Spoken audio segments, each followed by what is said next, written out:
WayofTime here, bringing to you another episode of EEPower. Ooh, that is not good. Now, today's episode, I want to continue onwards with our nice fun time in the sun with our Applied Energistics 2 system. So what I'm thinking that I want to do right now is continue onwards with expanding our system so that we'll be able to easily, expand it. Now there are a few things that we need to finish in order to have our full automation of our systems, and one of them is still cozily snug in this area right over here. So let us grab, we can pretty much grab all of this. The chest might as well, but there's also a bunch of cables, etc. in here that I feel would be a good idea. Also the filter and this pipe, although it's not really necessary for me to grab all this. It'd just be, energy things will be good. The seed growth crystallizers. However, the remainder is kind of just fluff that it'd be a convenience factor. It'd definitely be a convenience. And speaking about convenience, I suppose having this stuff would also be mightily convenient. So what do I really want to do? I want to see if there's some way to detect when there is something in the world via redstone signals. Now, I don't think there is. I think I just have to, I'm trying to explain this horribly, aren't I? So what we're doing is we're mimicking the seed growth crystal system that we had before. And that's pretty much just a transfer node in the world that's hooked up to the other systems, the other miscellaneous systems that we need. And I think what we actually need is a bit of stone that's right over here. And then we'll just transfer node this out of the way. And we're going to need a few more of those. But anyways, now the thing about this system is that when we want to turn on the crystal growth accelerators, there are only a few options that we have available to us. Well, we have to turn it on via redstone. However, we also need to figure out how to figure out when to turn that on, because you might have realized it's kind of an ambiguous thing. Well, basically whenever stuff is dropped in here, we need it to detect and then transmit and then be happy about the result. Now, the detection in the world is going to be the main problem, I fear. I know that we can easily turn them off and on. There are several different ways to do that. But the obvious issue is the fact that we need to figure out how to turn them off and on. Now, am I able? No, these are not things that can be directly powered. It seems that they are going to have to take power from our Applied Energistics network when we get the glass cables way over here. Which is easy enough to do, frankly. We can probably also just do a crystal growth accelerator right there and just do what we had before. As a temporary measure, of course, we're going to need to get everything running. Okay, so what's the problem that we are facing right now? The problem that we're facing right now is we need to detect whether this thing is, whether our seeds are in fact in there. Currently, I'm not sure of many methods that can actually do that. I'm sure, a pressure plate is going to be able to do that. However, we can't have a pressure plate in the water due to the fact that, it kind of displaces the water.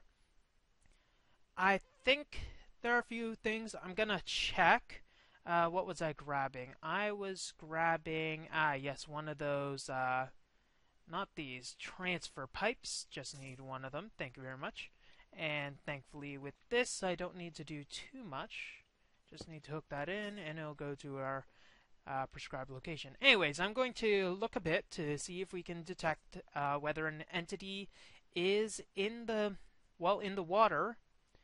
It might require me voiding one of the crystal growth accelerators or using another method, so I'm going to have to be open to that. Be right back. Now, one thing that I'd like to try is this Railcraft item, which is the detector NE. I made a bunch of ME glass cables just in case the thing finally works. Actually, I'll probably patch up patch up the system so that it can go directly to the thing. Anyway, so we're going to need to get first a pressure plate, which is going to be 2 stone. Combine those with these. And then we should have a detector. Now this detector should be easy enough. We should just be able to have this here. And do we have any redstone? No, we don't. However, we might as well get that. Redstone. And then we'll place some redstone and drop some redstone. Now, that's obviously not it. Okay. So where do we drop it? Drop there? Nope. Drop there? Nope. Drop. We're not getting any redstone signals, so maybe I'm not actually... I'm probably doing this wrong. However, it was worth a shot. Like, redstone everywhere! Redstone to you. Nope, doesn't work. Come on, click it. Oh! Ah, yes. That might have been good. A detector filtered. At least one redstone. Not empty. Analog. Let's have it analog. So let's try putting redstone everywhere. See if it actually detects any of the items. Might be some... You know, I'm probably being a derp and this isn't what I need. So I might as well try to figure that out.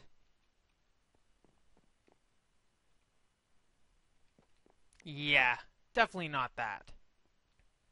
Okay. What I'm planning is a little tricky. Just a bit tricky. So what I'm going to do is remove these. Now, I remember seeing from one of the previous episodes, we have one of those ME conduits. I'm pretty sure. Yes, we do. We have one of these ME conduits. I want to make... I guess we can only make 4. I think they actually can connect to this. Yes, they can. So that is good, just in case. So I want to use these so that I will be able to make these solid blocks. So just like that, and don't really need that technically, since that'll be powered, and that'll be good. All I need to have is, where's my wrench? Okay, I want one of you, just so that I can prove a point and see whether stuff is working. Ha! Okay, so what I want to make is some very special controller. We're going to need another item dropper, aren't we? So I might as well make one of those. That will be one of the things that we need. We're also going to need some logic gates. Now, logic gates are probably going to go over a bunch of people's heads, so I'm going to try to be as precise in my language as I possibly can, because it's going to be a little tricky. Let's find one of those droppers first again. Do I have one of those? We'll need one of these anyways. And this. Of course we're missing iron, so we got some iron to put in our iron. Okay, so we got our dropper. The dropper's obvious thing is obvious, so we're just gonna install it right here. I need to have more inventory space. I don't need a lot of this stuff, so just here, that's gonna be where our dropper is. Yippity-doo-dah. We can't actually see inside it, but I suppose that's fine. Also, we're going to need to have our initial energy, aren't we? So for that, we're going to need to have an ME glass cable, and I think we can make a toggle bus. ME toggle bus, ME inverted toggle bus, expensive piece of equipment, that's for sure, considering my state of resources. However, I suppose I'll be able to make it anyway. So let's see, here we go. Should probably have a bulk of levers anyways with me at any point in time. Oop, 12 levers. And now we're going to make the toggle bus. Oops. And there we go. So the toggle bus basically is something that will connect the network or unconnect a particular part of the network. So we'll have it right here. And if we combine this here, we are now having that connected here. Now I actually might want to instead remove that and remove that, definitely remove that, so that we can have it output this direction instead. So as you saw before, it needs redstone to be able to actually activate. So we're going to put redstone. Let's see if the lever works here. Yes, it does. So if we put a redstone power to this block, it will receive a power. So that means if we put the redstone signal to the bottom of the block, it will also work. So we just need to power that block, then we're good. Or we could probably do it behind there, which is what we might end up doing because it's behind the stairs and it's not too bad. So what I want is that whenever this item dropper receives stuff, I want it to then output a redstone signal to say that, hey, I've received something, I want to turn on these crystal growth accelerators. So we're going to need to have something that gives a redstone signal for when there's an inventory. So let's see. There are a few things. One of the things we can do is a comparator. In fact, a comparator, let's actually see if a comparator works on here. Okay, I think I figured out a workaround. So the thing that I wanted, obviously it doesn't exactly work. The comparator doesn't work on the item dropper. That's the unfortunate thing. The fortunate thing is that the comparator works on a hopper. So if I get a comparator, or rather check what's required for it, and not too bad. Obviously, we're going to need sticks, which are a difficult thing to actually make, especially if I can't figure out how to, like, comparator. You know, it'd be lovely if I had autocrafting working. However, I suppose that's the entire reason of why I'm doing this. Now, it's a good thing that I actually had a few pure nether quartz things. Anyway, so we got a comparator that is nice, dandy, and excellent. And I moved the thing over here. You probably saw that.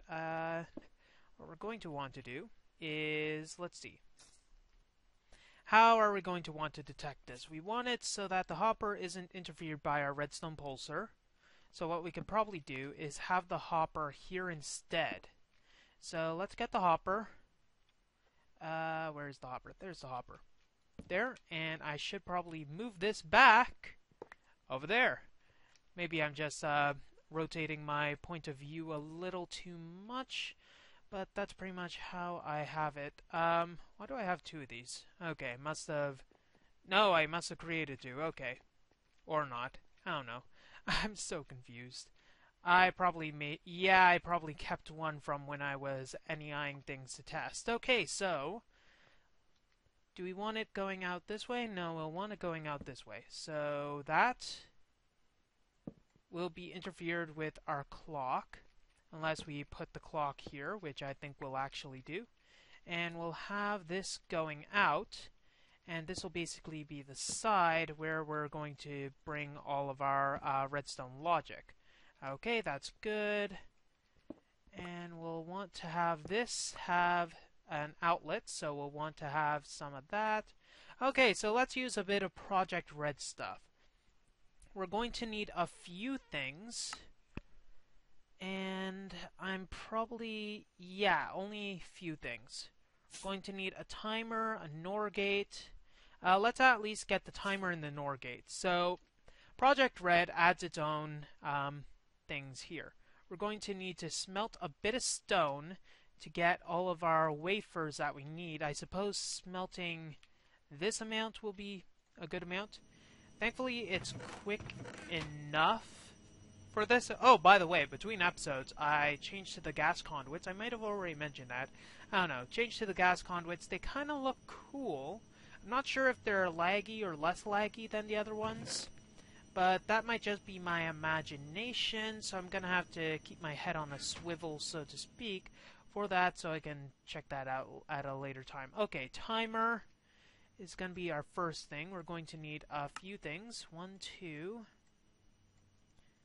Going to need a few anodes, a few cathodes, which is obviously a difficulty to get. 1, 2, 3, 4, 5. Guess 4 will be fine. Thank you very much. We're probably going to need 2 of these. and one of these, and then we can finally make this. Okay, what are we missing? We're missing another wire. So making a wire is missing redstone. Okay, so now we have a timer. And I think we have some wire here. Redstone wire. I think we only used... Now if I remember, we had some red... Like, the... Bleh. We had some of that redstone wire that we created previously. Here we go, red alloy wire. That's going to be what we're going to use to make sure that this system works. So first of all, we need to bring this over onto the side.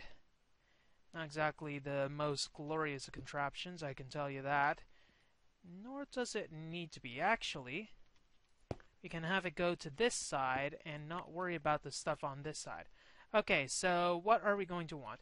We're going to have our timer, and we're going to need to rotate it if we can. Don't think we can actually rotate it, though it's not going to be necessary. So this is going to pulse, and it seems like we might actually need to have an inverter work on this. So I'm going to get an inverter as well. So let's see, some of this, that'll probably be all I can do right now. And we'll want an inverter.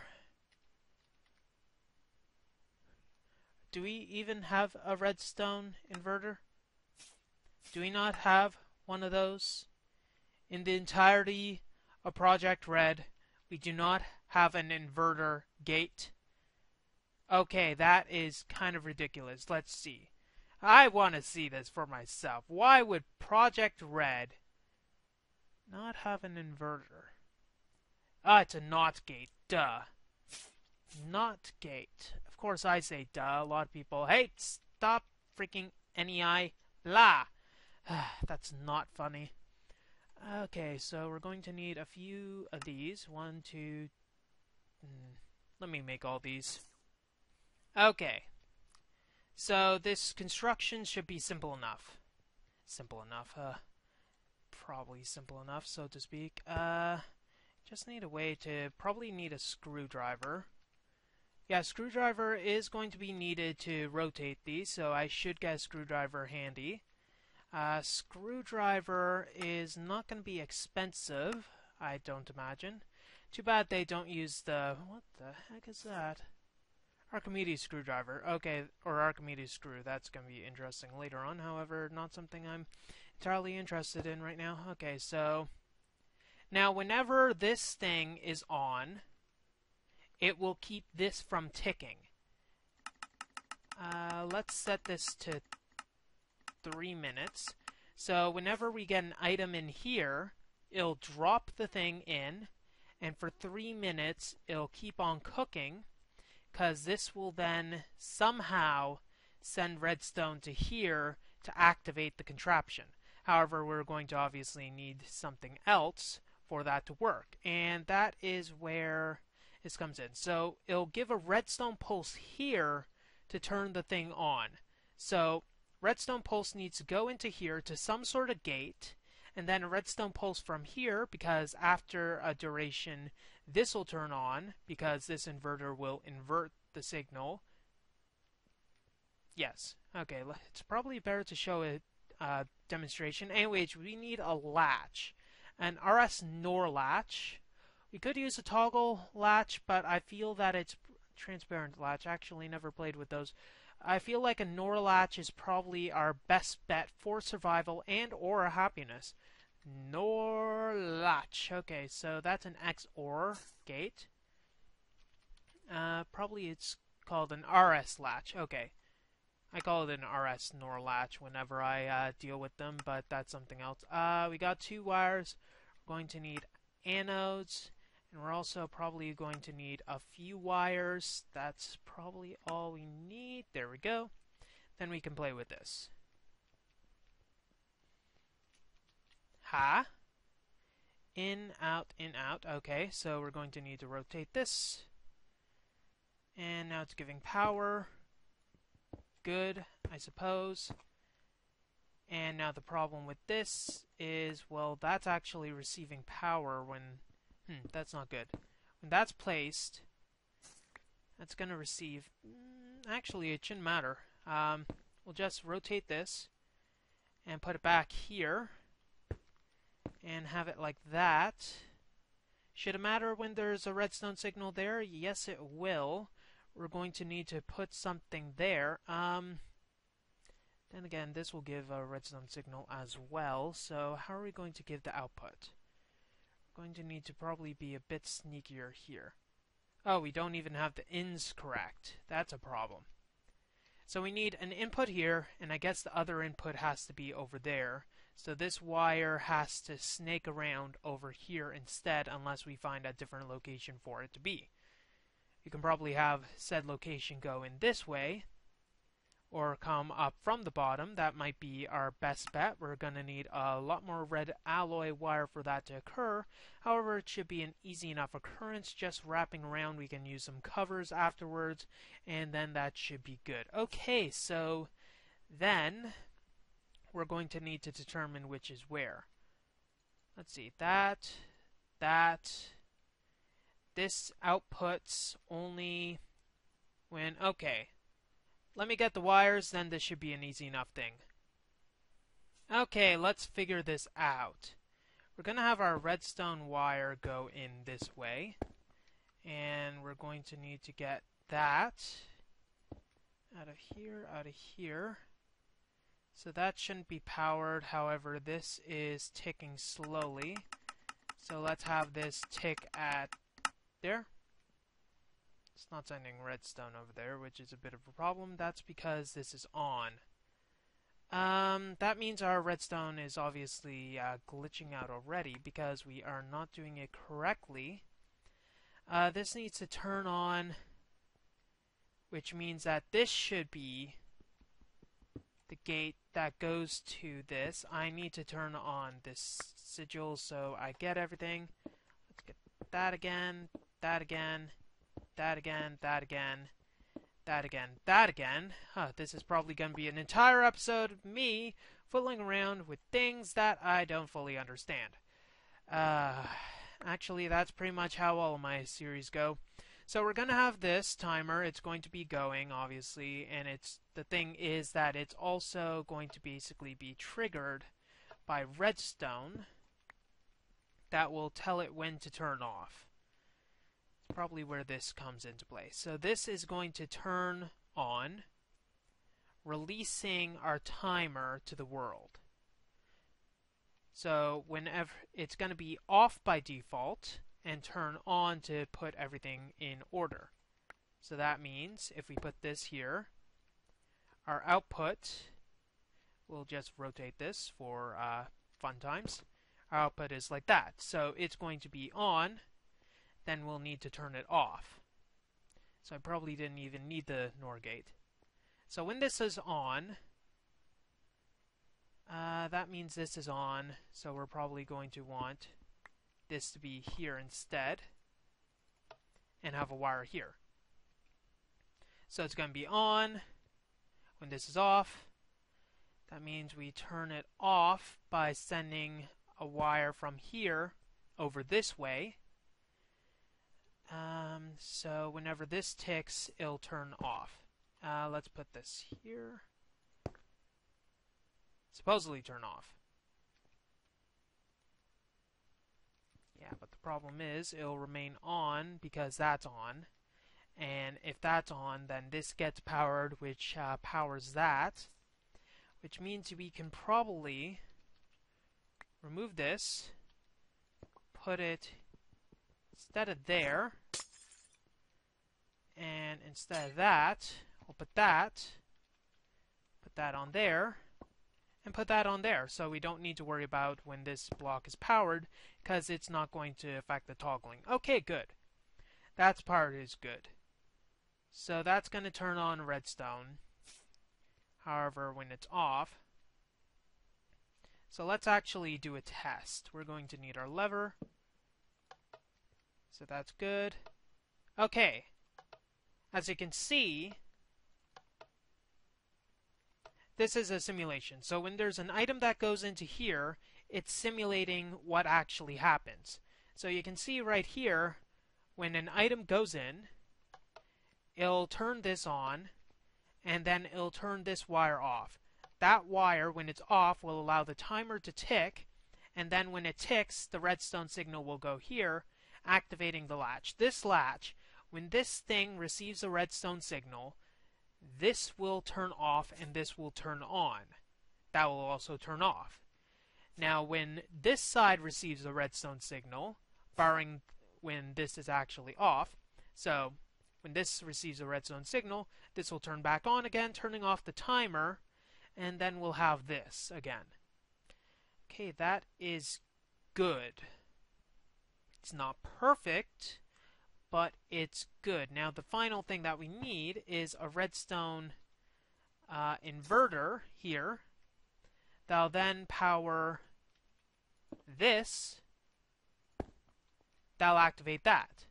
So, item goes through, powers up the thing, then when the item is done, it'll go over here. Okay, I'm going to quickly clean this up because I want to be able to cover this, and then we'll go on to the next part, which is basically just attaching the thing over there.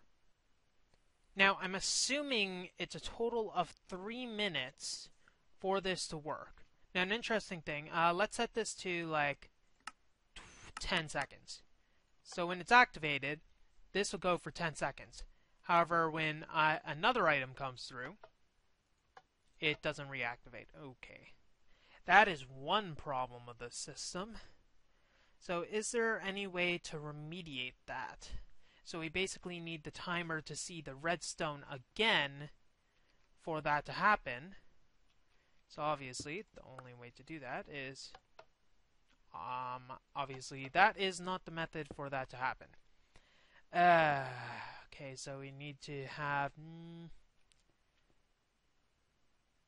No, I don't see anything barring having this thing not go to there. This system works. This system works. It's not perfect, but it works. We can keep this manual. I need a certain amount of time left over, but it works. So I'm going to set this to a minute and that, basically. I'm going to also want to reset the system. Let's just reset the system, set it to 3 minutes plus 2 seconds. That'll give our crystals ample amount of time to grow when they need to. Then we're going to need to add the ME interface over to our hopper over here. There we go.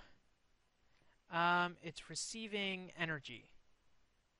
Why are you receiving energy? Oh, derp. Yes, okay, so that is an easy enough thing to do.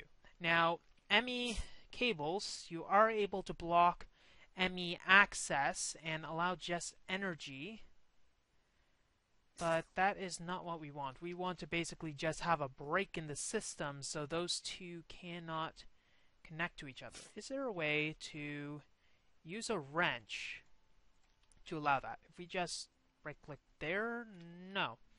We can't actually block a connection. So that means what we're going to have to do is, barring another thing, which I'll do later, perhaps, we'll just connect it like so. There we go.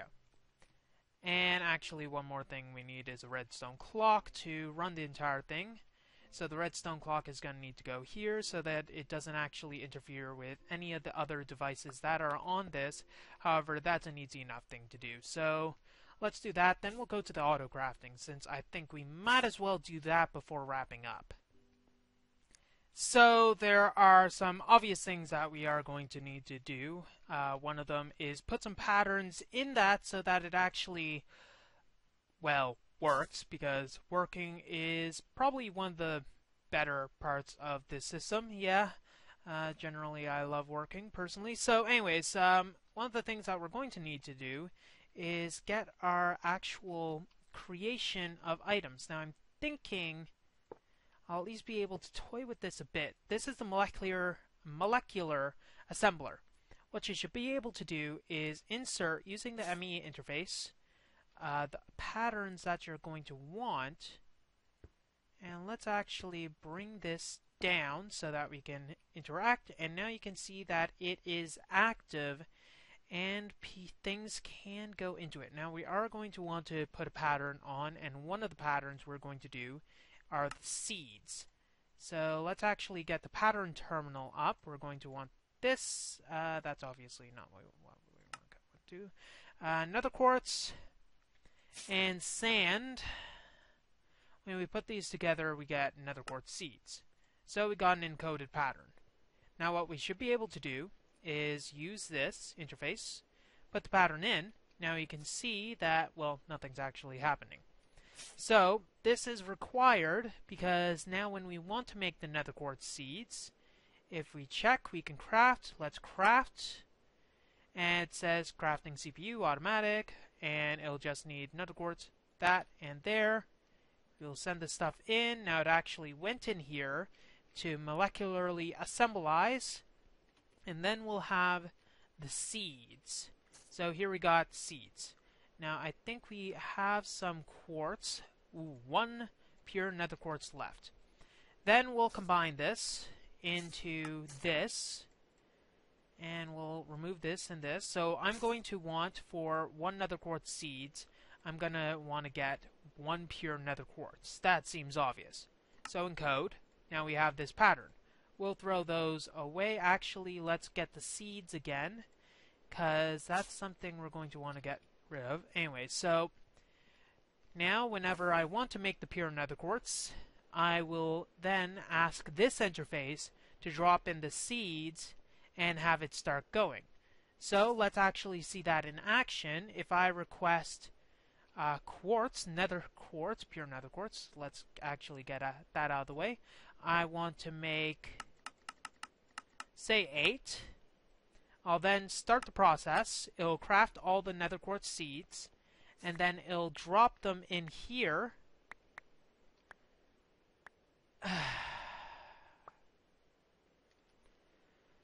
It will drop him in here so that it can start processing. I think I'm going to want to reset that system. Obviously, I can't reset the timer. Dang it. It'll drop them in there if the person in question doesn't have a magnetism sigil on, because, frankly, magnetism sigils tend to muck up a bunch of plans when you're trying to work things out in a smart and elaborate manner. Yes, that would have been nice to do. Now, one thing that I'd love is if there was a window here. However, possibly after the 3 minutes, we'll be able to see whether it is the seeds, or if I'm going to have to extend the timer. I can probably open this up, see what the progress is, but I can do that at a later time.